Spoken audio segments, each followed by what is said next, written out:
अष्टम श्रेणी साहित्य गुरु शिष्य संपर्क। आस आज आम यार प्रश्न उत्तर आलोचना करिबा। एक नंबर देख, आस कथबार्ता हेबा। करे अछि केउं भावनाटी पुराण जुगरे गुरुकुल शिक्षार प्राण स्वरूप थिला। तो यार उत्तर लिखिब, गुरुंकु न मणिब नर, गुरु ही साक्षात ईश्वर। एही भावनाटी पुराण जुगरे गुरुकुल शिक्षार प्राण स्वरूप थिला। ख नंबर, गुरु शिष्य संपर्क आज किपरि अवस्थारे अछि। गुरु शिष्य संपर्क आज अवक्षय अवस्थारे अछि। शठता, संकीर्णता, स्वार्थंधता, हिंसा और हुंकार आदि आचरण रे उभय भूमिका ग्रहण करिसंती। ग नंबर, मूल प्रकृति केउं दुईटी क्षेत्र रे अतुट रहिछि।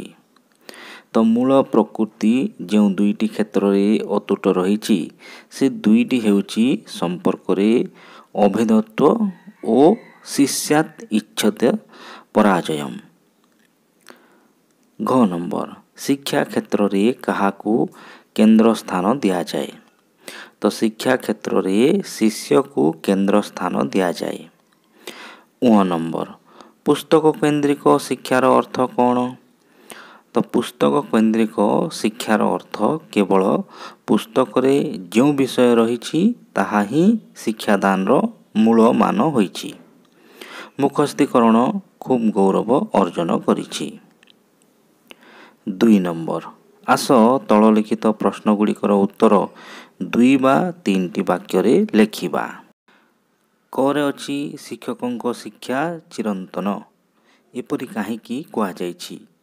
तो यार उत्तर लिखिब, शिक्षकों शिक्षा जीवन व्यापी प्रभाव विस्तार करी रही थाए, ताहार प्रभाव अनंत, तेणु शिक्षकों शिक्षा चिरंतन बोली कुआ जाइछि। ख नंबर, गोटे दीप अन्य एक दीप को जलिबार तात्पर्य कौन। तो शिक्षकों शिक्षार प्रभाव अनंत, यार प्रभाव कालजयी, यह कालातीत और काल को प्रभावित करे। गोटे दीप अन्य एक दीप को जालिबारे साहाय्य करिबा परी शिक्षा प्रभाव विस्तार करे। तेणु गोटे दीप अन्य एक दीप को जालिबा भली शिक्षार पूर्ण। ग नंबर, गुरुंकर जीवन जीवंत हुए कहिबार कारण कौन। पठन पाठन और सत्यनिष्ठ साधनार प्रभाव एथिरे गुरुंक जीवन को गरियान करे। एथिरे आदर्श फुटी उठे, यहाँ ही गुरुंकर जीवन जीवंत हुए बोली कहिबार कारण। तेजस्विना बाधितमस्तु। घ नंबर, तेजस्विना बाधितमस्तु उक्तिरु गुरु शिष्यंक संपर्क रे कौन जना पड़ुछि। तो यही उक्तिरु गुरु शिष्यंक संपर्क रे अविच्छेद्य भाव जना पड़ुछि, अर्थात गुरु हेबे शिष्य परायण और शिष्य हेबे गुरु परायण। उ नंबर, शिक्षार सामाजिक लक्ष्य कौन हेबा आवश्यक। तो प्रत्येक स्तर रे समाज सेवा शिक्षार सामाजिक लक्ष्य हेबा आवश्यक। च नंबर, एबे गुरु शिष्य संपर्क किपरि हेबा उचित बोली लेखक कहिछंती। तो एबे गुरु शिष्यर संपर्क नियामक और प्राधिकार भित्तिक न हुई सहायक, सहयोगी और उत्साहप्रद हेबा उचित। 3 नंबर, आस सरल भाषा रे बुझाई लेखिबा, माने सरलार्थ लेखिबा। करे अछि ए कथा सत्य जे कौनसी देशर गौरव से देशर लोकचरित्र उपरे निर्भर करे, तद्वारा देश बलियान हुए। तो यहाँ को लिखिब, ए कथा ... हुए। तापर लिखिब, संक्षिप्त गद्यांशटी गुरु शिष्य संपर्क शीर्षक प्रबंधरू गृहीत। उक्त प्रसंग रे प्राबंधिक शत्रुघ्न नाथ देशर लोकचरित्रर गुरुत्व संपर्क रे वर्णना करिसंती। समयर गतिरी मूल्यबोधर अवक्षय घटिछि, तेबे ए क्षेत्र रे आम लोकचरित्र विशेष गुरुत्व रहिछि। କାରଣ ଯେକୌଣସି ଦେଶର ଗୌରବ ସେ ଦେଶର ଲୋକଚରିତ୍ର ଉପରେ ନିର୍ଭର କରେ। ଏହାଦ୍ୱାରା ଦେଶ ବଳିୟାନ ହୁଏ। ଲୋକମାନଙ୍କ ଚରିତ୍ର ଓ ଜୀବନର ଗୁଣ ଶକ୍ତିର ମୁଖ୍ୟ ଉତ୍ସ ଅଟେ। ଜାତିର ଜୟଗାଥାର ମୂଳପିଣ୍ଡ ହେଉଛି ଜୀବନ। ତେଣୁ ଲୋକଚରିତ୍ର ମହତ୍ତ୍ୱପୂର୍ଣ୍ଣ ଅଟେ। ତ ପ୍ରସଙ୍ଗଟି ଶିକ୍ଷାମୂଳକ। ଖ ନମ୍ବର, ମୁଁ ମୋର ଜନ୍ମ ପାଇଁ ପିତାମାତାଙ୍କ ସମୀପରେ ଋଣୀ, କିନ୍ତୁ ମୋର ଜୀବନ ପାଇଁ ଗୁରୁଙ୍କ ସମୀପରେ ଋଣୀ।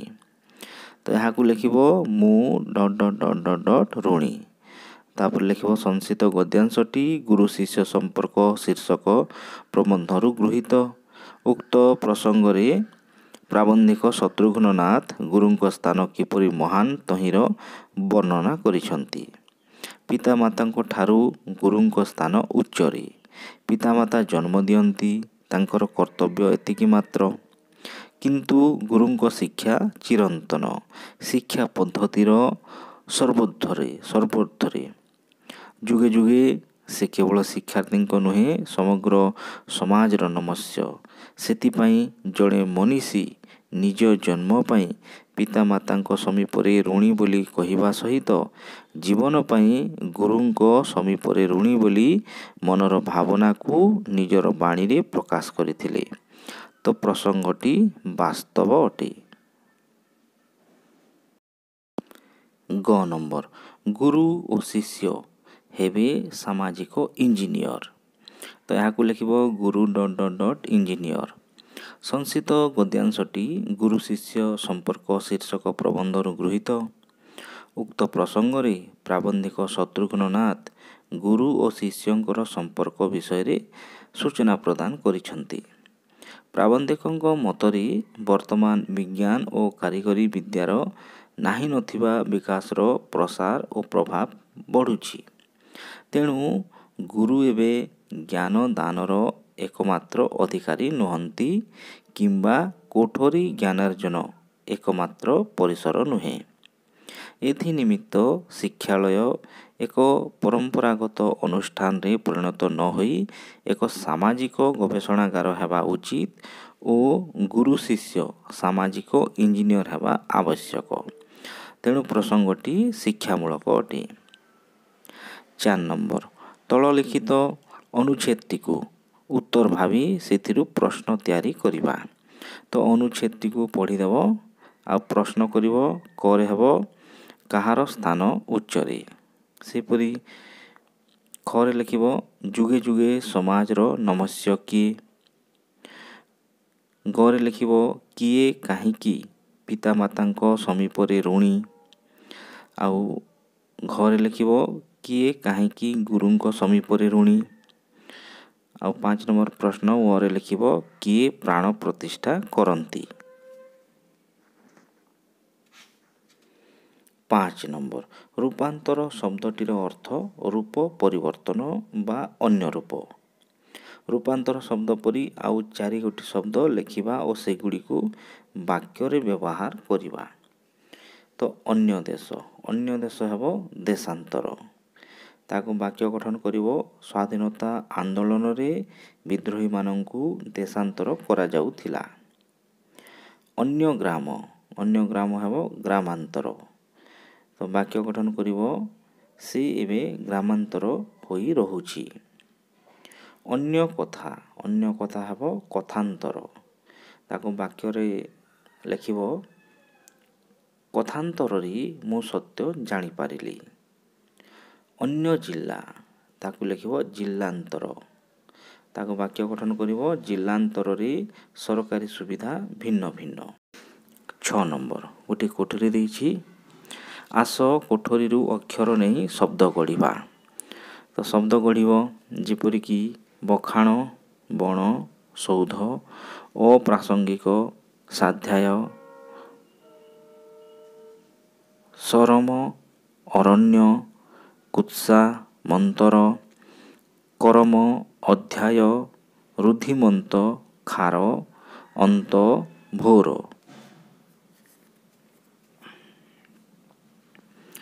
7 ନମ୍ବର, ଆରମ୍ଭରେ ଅ ଅକ୍ଷର ଯୋଗ କରି 5 ଗୋଟି ଶବ୍ଦ ଲେଖିବା।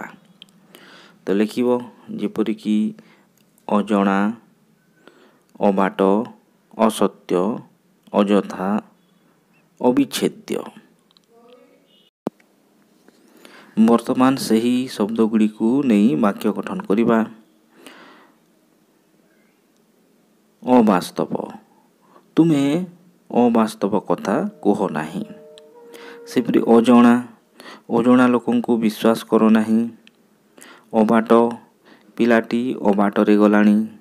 ଅସତ୍ୟ, ଅସତ୍ୟ କହିବା ମହାପାପ।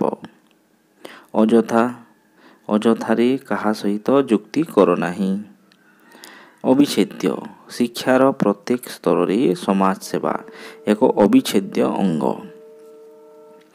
8 ନମ୍ବର, କୋଠରୀ ଭିତରେ ଥିବା ଶବ୍ଦରେ ଇକ ପ୍ରତ୍ୟୟ ଯୋଗ କରାଯାଇଛି। ଆସ ମୂଳ ଶବ୍ଦ ଗୁଡ଼ିକୁ ଲେଖିବା। ତ ସମାଜ ଯୋଗ ଇକ ସାମାଜିକ, ଅର୍ଥନୀତି ଯୋଗ ଇକ ଆର୍ଥନୀତିକ, ପ୍ରସଙ୍ଗ ଯୋଗ ଇକ ପ୍ରାସଙ୍ଗିକ। 9 ନମ୍ବର, ତଳେ ଦିଆଯାଇଥିବା ଶବ୍ଦମାନଙ୍କ ମଧ୍ୟରେ ବିଶେଷ୍ୟ ଓ ବିଶେଷଣ ପଦ ମିଶିକରି ରହିଛି। ସେମାନଙ୍କୁ ଅଲଗା କରି ବାକ୍ୟରେ ବ୍ୟବହାର କରିବା। ତ ଜାଗ୍ରତ, ଶାସନ, ଯନ୍ତ୍ରଣାଦାୟକ, ଗୌରବ, ଅନୁରାଗୀ, ସମାଜ, ବିଭେଦ, ବ୍ୟବଧାନ, ଉପଯୋଗ, ପରିବର୍ତ୍ତନ। ତ ଆମେ ବର୍ତ୍ତମାନ ଲେଖିବା ଜାଗ୍ରତ ବିଶେଷଣ। ଆକୁ ବାକ୍ୟ କଲେ ହେବ ଏବେ ଭାରତୀୟମାନେ ଜାଗ୍ରତ ହେଲେଣି। ଶାସନ ବିଶେଷ୍ୟ, ଓଡ଼ିଶାରେ ଶାସନ ବ୍ୟବସ୍ଥା ଦୃଢ଼ ଅଟେ। ଯନ୍ତ୍ରଣାଦାୟକ ବିଶେଷ୍ୟ, ତୁମ କଥା ଯନ୍ତ୍ରଣାଦାୟକ। ଗୌରବ ବିଶେଷ୍ୟ, ଅଭିନନ୍ଦନ ଆମ ଦେଶର ଗୌରବ। ଅନୁରାଗୀ ବିଶେଷଣ, ସେ ଜଣେ ବିଦ୍ୟା ଅନୁରାଗୀ। ସମାଜ ବିଶେଷ୍ୟ, ଆମର ସମାଜ ଶୃଙ୍ଖଳିତ। ବିଭେଦ ବିଶେଷ୍ୟ, ବିଭେଦ ଦ୍ୱାରା ବିବାଦ ବଢ଼େ। ବ୍ୟବଧାନ ବିଶେଷ୍ୟ, ଦୁଇ ଧାଡ଼ି ମଧ୍ୟରେ ଅଳ୍ପ ବ୍ୟବଧାନ ରଖ। ଉପଯୋଗ ବିଶେଷ୍ୟ, ସୁଜ୍ଞାନର ଉପଯୋଗ କର।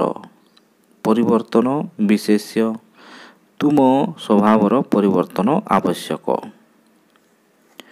10 ନମ୍ବର, ତଳେ ପ୍ରତ୍ୟେକ ଧାଡ଼ିରେ ଦିଆଯାଇଥିବା ଶବ୍ଦମାନଙ୍କ ମଧ୍ୟରେ ଗୋଟିଏ ଭିନ୍ନ ଜାତୀୟ ଶବ୍ଦ ରହିଛି।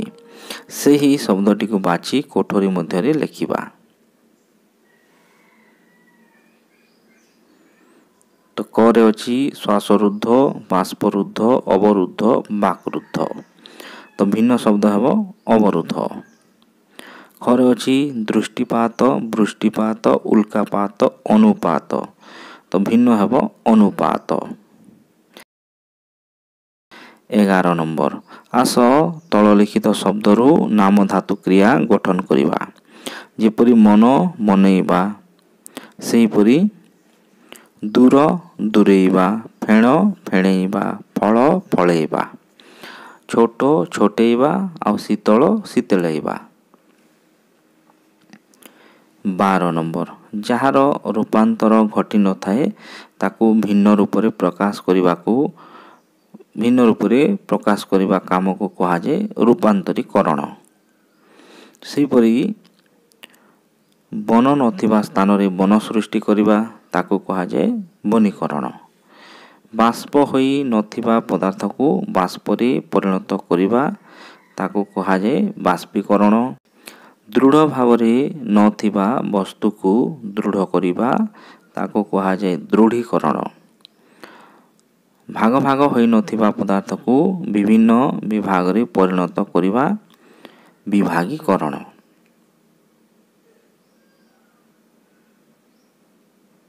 13 ନମ୍ବର, ଯାହାକୁ ବିଚ୍ଛେଦ କରିହେବ ନାହିଁ ତାକୁ ଗୋଟିଏ ଶବ୍ଦରେ କୁହାଯାଏ ଅବିଚ୍ଛେଦ୍ୟ। ସେହିପରି ନିମ୍ନରେ ଦିଆଯାଇଥିବା ପ୍ରତ୍ୟେକ ଉକ୍ତିକୁ ଗୋଟିଏ ଶବ୍ଦରେ ପ୍ରକାଶ କରି ଲେଖିବା। ଯାହାକୁ ଭାଗ ଭାଗ କରାଯାଇ ହେବ ନାହିଁ ତାକୁ ଲେଖିବ ଅବିଭାଜ୍ୟ। ଯାହାକୁ କାଟି ହେବ ନାହିଁ ଅକାଟ୍ୟ। ସେପରି ଯାହାକୁ ଭେଦ କରି ହେବ ନାହିଁ ଅଭେଦ୍ୟ। ଆଉ ଯାହାକୁ ଛେଦନ କରି ହେବ ନାହିଁ ତାକୁ ଲେଖିବ ଅଛେଦ୍ୟ। 14 ନମ୍ବର ଭୁଲ ଥିବା ଶବ୍ଦକୁ ଠିକ୍ କରି ଲେଖିବା। ତ ଏହାକୁ ଆମେ ଠିକ୍ କରି ଲେଖିବା। ଗୁରୁକୁଳ ଗୁରୁକୁଳ, ମନୀଷୀ ମନୀଷୀ, ନୈପୁଣ୍ୟ ନୈପୁଣ୍ୟ, ପ୍ରାଧିକାର ପ୍ରାଧିକାର, ପରିସୀମା ପରିସୀମା, କର୍ପୂର କର୍ପୂର ଦୀର୍ଘ ଲାଗିବ କର୍ପୂର, କାଳାତୀତ କାଳାତୀତ, ପ୍ରତିଦ୍ୱନ୍ଦିତା ପ୍ରତିଦ୍ୱନ୍ଦିତା। ଏହିପରି ଭାବରେ ସବୁ ପ୍ରଶ୍ନର ଉତ୍ତର କରିବ। ଧନ୍ୟବାଦ।